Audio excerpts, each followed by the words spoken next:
welcome back to another video where I'm going to be explaining hyperbolic trig, and I say another because this is actually my fourth try after realizing that I never actually had my mic plugged in. I know, I am truly one of extra dimensional intelligence, but before we get into that, we're going to go ahead and start on hyperbolic trig.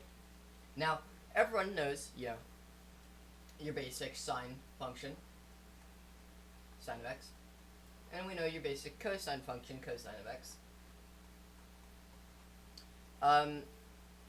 Hopefully these have already been drilled into your head enough by your numerous classes of algebra and pre-algebra and, pre-calculus and calculus and all that good jazz. But now we're going to be getting into hyperbolic trigonometry. So the hyperbolic function of sine is actually pronounced shine. I don't understand it either, don't worry. So the shine of x, and that's actually going to be equal to e to the x minus e to the negative x over 2. Now that makes no sense, and you're right, it doesn't. I don't get it either. I don't know how someone managed to come up with that. I mean, it makes a lot of sense, but I don't know how anyone ever managed to just say, oh yeah, it's this.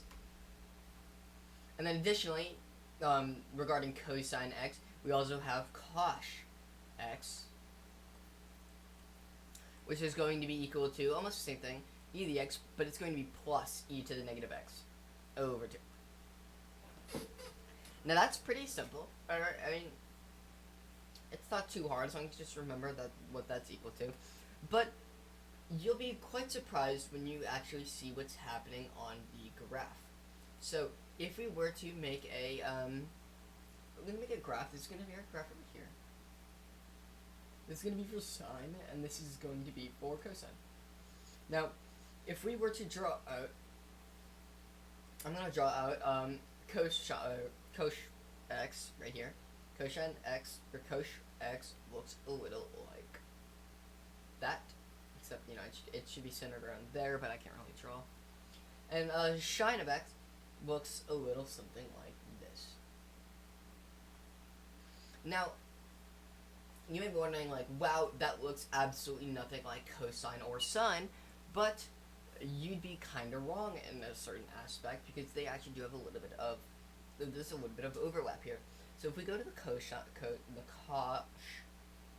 graph, and we put cosine into it, cosine would look a little something like this. You notice they both happen to have this horizontal tangent at x equals 0, y equals 1, which is not a coincidence by any means. And if we draw the sine graph as well,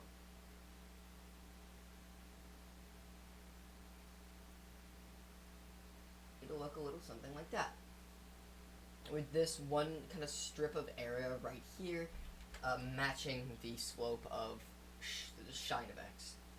And that's, it's interesting, and we'll get onto some of the real life applications of this later, but for now, that's what your graph of cosine is going to look like.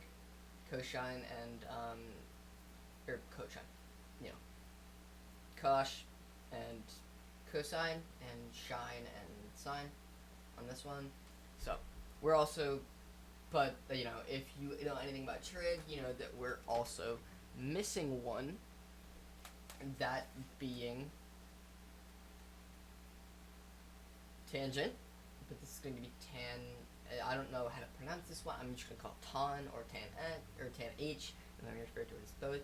But that is very similar to original tangent, as it is going to be shine of x over cosine of x,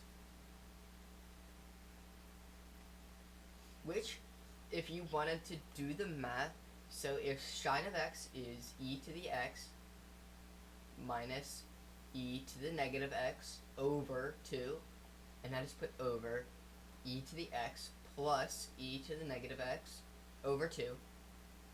By some simple math, we cross out these 2's, and we can find out that tan of x is equal to e to the x minus e to the negative x over e to the x plus e to the negative x.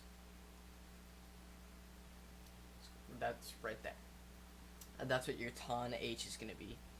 Now, similar to tan of h, we have, cotan of h, which is going to be coth of h, which is actually going to be equal to cosh x over shine. The n looks pretty bad. Over shine x. And, I mean, as you can probably guess, it's just going to be 1 over, because coth is also coth of x, can also equal 1 over, that is not a 1 over tan of x, which is just equal to that, so I didn't want to really go too in depth on it, but that is ultimately going to be equal to e to the x plus e to the negative x over e to the x, that's about e to the x minus e to the negative x. That one's quite simple. It follows the same rules the tangent does. It'll get a little bit weird when we start going into the integrals and the derivatives, but for now, that one, the simple definition of coth x is pretty simple. And in addition to, oops, I went a little too far. In addition to coth x, we also have, just secant your cosine, which these are going to be, these are going to be secant, not secant, these are going to be sec x and cosec x, which cosec actually looks like that. Now, sec of x is equal to 1 over cosh of x, which is going to be equal to 2 over e to the x plus e to the negative x. Since we've already gone over the definition of cosh of x, you just flip it over. And cosec of x is going to be 1 over sine of x.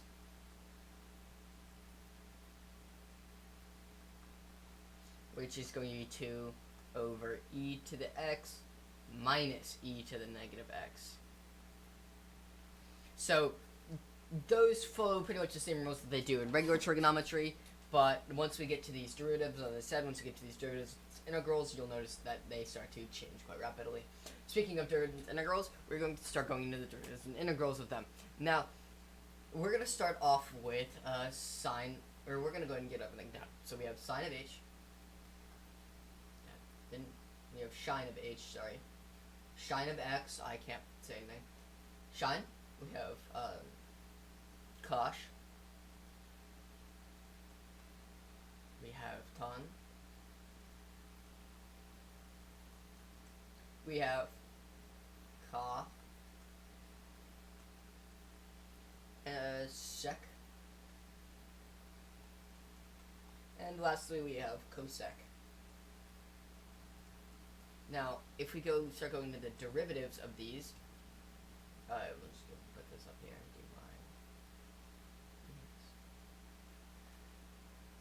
mine. The derivative of shine x is equal to cosh x, which makes sense because, in regular trig, the derivative of sine is equal to cosine. Now, the derivative of cosh, is actually just going to be equal to shine of x, which is definitely different than the original one, because originally, in regular trigonometry, cosine, the derivative of cosine is actually negative sine of x, but in here it's just shine of x. The derivative of tan of x is going to be equal to 1 minus the tan, or the tan of x squared. That makes sense, because, derivative of tangent is 1 minus secant squared. It's got that whole secant, the derivative of tangents, the integral of tangent. It follows roughly the same idea when it comes to the 1 minus the squared.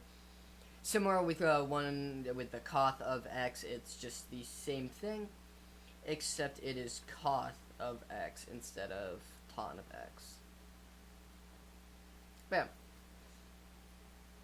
Now this is where it starts to get weird over here. Or, not really weird, but, the derivative of sec of x is actually going to be negative sec of x times tan of x. That is that n. And that one, makes sense. And lastly, we have cosec, which is going to be coth of x times cosec of x. I keep writing the L. Now, those two make sense because those follow the roughly, like secant squared, the derivative, or derivative secant is like secant squared times tangent, all that stuff. It follows kind of roughly the same rules here. But once we start going into the integrals, things start getting a little bit weird. The integral of sine of x is cos of x. Seems pretty simple. It turns the derivative of cos of x, so, since the derivative of cos of x is sine of x, the integral of cos of x is also going to be sine of x. That makes a lot of sense. And so now, the integral of tan of x is going to be ln of, or the natural log of cos of x. Now, that's a little bit weird. But if you were to take the integral of tan of x, it would inevitably end up in you getting this, which is a little bit advanced because it would require some quotient rules in the integrals, but just trust me on that. If we take the integral of coth of x, it would be ln of the absolute value of sine of x. Now, the reason we have to put the absolute value here, and we don't have to put the absolute value in cos of x, is that cos of x is always positive. But as you remember the sine of x graph, sine of x actually starts out negative and raises up into be positive. The derivative of sec is, or the integral of sec is actually going to be a tan, arctangent of sine of x. And the integral of cosec is going to be the natural log of tan of x over 2. Now that one's a little bit wacky, but for the same reasons we can't really go into it, all that good jazz. But now that we're done with this, feel free to screenshot it if you really wanted it. But we're going to get into some of the real life applications of the hyperbolic trig. The if this would, it does not want to, okay, cool. Sorry about this. That is not working very well.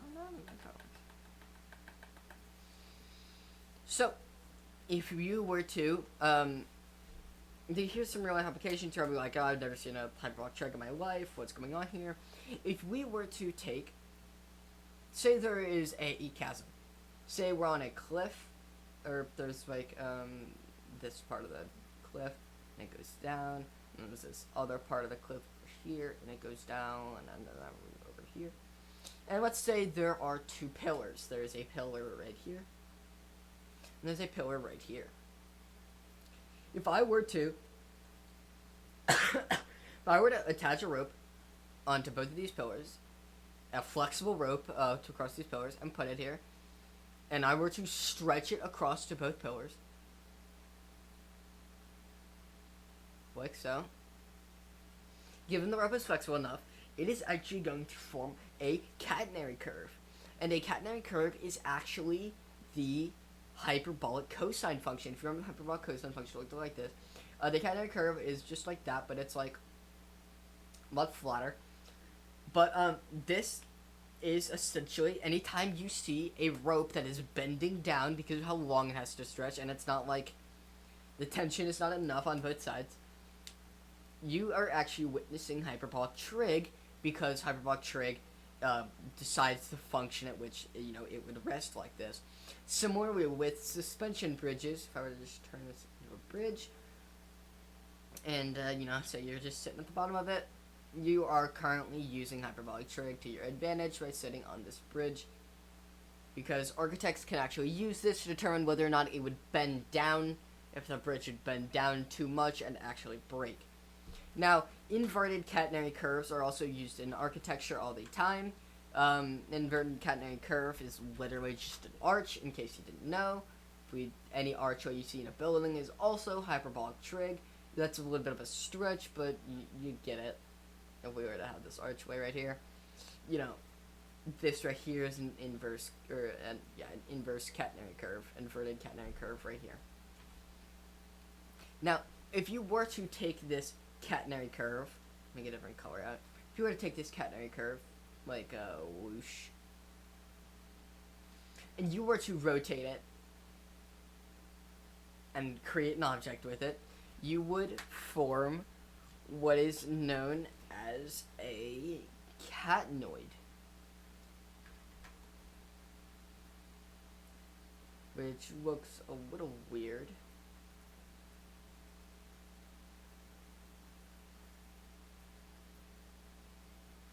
Looks kind of like a crushed bottle, but this is what your catenoid would look like. Now, this is a little bit weird, but you probably were like, oh, I've never seen this thing in my life. But if you were to blow a bubble, so you have your little bubble stick right here, and there were to be a ring with another bubble, if you were to blow the bubble and it were to connect with this ring, the bubble would actually form a catenoid right here. It wouldn't form a cylinder. It wouldn't form anything like that. It would actually bend and form a catenoid right here.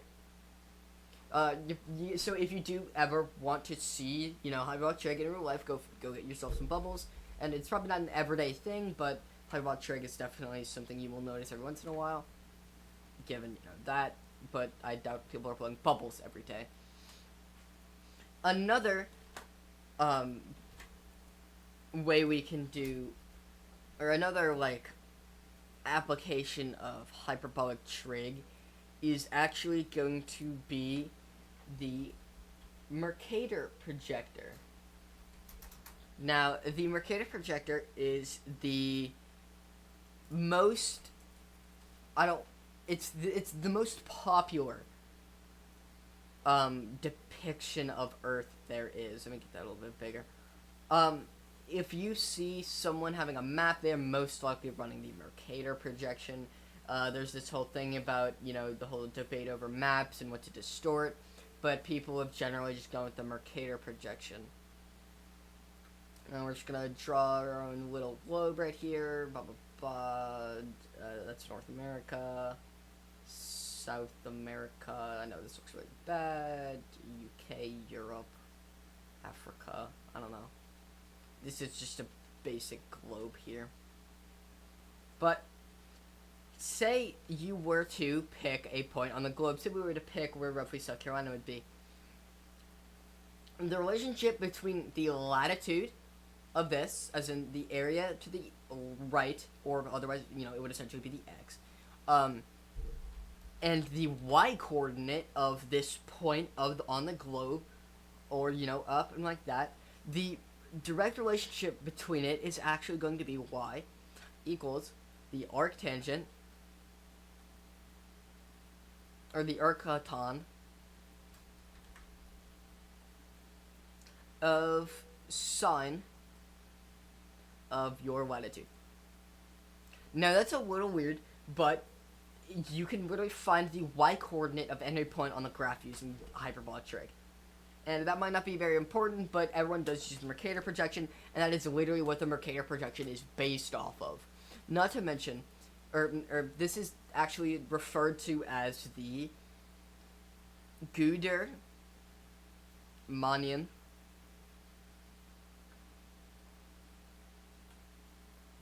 function, which also influences a lot of works, and is one of the biggest things you'll ever see when it comes to hyperbolic trig in real life.